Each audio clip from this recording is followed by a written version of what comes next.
প্রিয় দর্শক, আবার কিছু কথা বলার জন্য এই মুহূর্তে আপনাদের সামনে হাজির হলাম। অবশ্যই আজকের কথাগুলো খুবই গুরুত্বপূর্ণ হবে, দেশের সম্বন্ধে আপনারা একটু শুনে যাবেন। প্রিয় দর্শক, আপনারা জানেন বিগত 1 বছর হতে চলল এই ইউনূস সরকার বাংলাদেশের সর্বোচ্চ পৃথিবীর নামি দামি, শুধু বাংলাদেশ নয় পৃথিবীর নামি দামি এই সরকার যে সাধারণ জনগণের কথা চিন্তা করি যে ইনি ক্ষমতায় আসলো এবং ক্ষমতায় নাকি দেওয়া হলো। প্রিয় দর্শক, আপনারা জানেন যে ইনার সঙ্গে কয়েকজন ছাত্র নেতা আছে যারা এনসিপি পার্টি বলে পরিচিত। এরাই সরকারের মূল এজেন্ডা, আর এদের কথা মতন সরকার চলে। ইউনূস সরকার এত বড় একটা নামি দামি লোক, এইরাম পুচকে ছেলেপিলের সঙ্গে যদি তিনি চলতে থাকে, একদিন তিনারও কিন্তু ওই অবস্থা হবে, যে অবস্থা আপনারা বুঝতে পারছেন না, এটাই হবে কিন্তু। আর আপনারা যেটাই মনে করেন যে কোনো লোক হয়তো ক্ষমতায় নেওয়ার জন্য লোভ করে বসে আছে, এটাও কিন্তু সত্য না।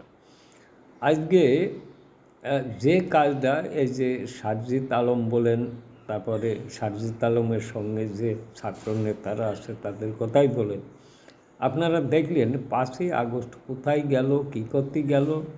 এটা আপনারা জানেন যে কক্সবাজার কীভাবে বেড়াতে গেল। তাহলে আপনার চিন্তা করতে পারে এরম একটা গুরুত্বপূর্ণ দিনই এইরম ছেলেপিলি মার্কা লোক ছাড়া কোনো লোক কি যেতে পারবে বলে মনে হয় আপনাদের? কখনোই না। তাই আমি বলবো দর্শক, এরা কোনো নেতাও না, এরা কোনো অভিজ্ঞ লোকও নয়। এদের কথায় দেশ যদি চলে, দেশ একদিন ধ্বংসের পথে নিয়ে যাবে। তাই দর্শক, আপনাদের একটা কথাই বলতে চাই যে এই সমস্ত আজে বাজে লোকদের দিয়ে কোনো রকম দেশ চলতে পারে না, চলাইতে দেওয়া উচিত না।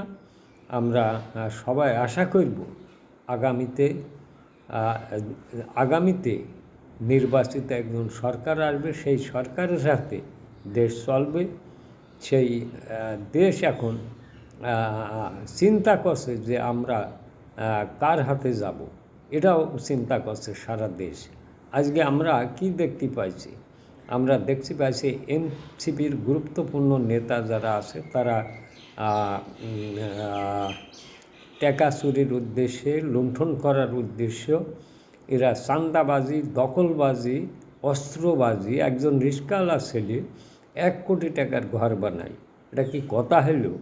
এই সারজিৎ আলমদের সঙ্গে একটা মেয়ে গেছে কক্সবাজারে, পুচকে একটা মেয়ে, এ নাকি শুনলাম নাকি এ হচ্ছে নেতা, মানে মন্ত্রী সমপরিমাণ এর পাওয়ার।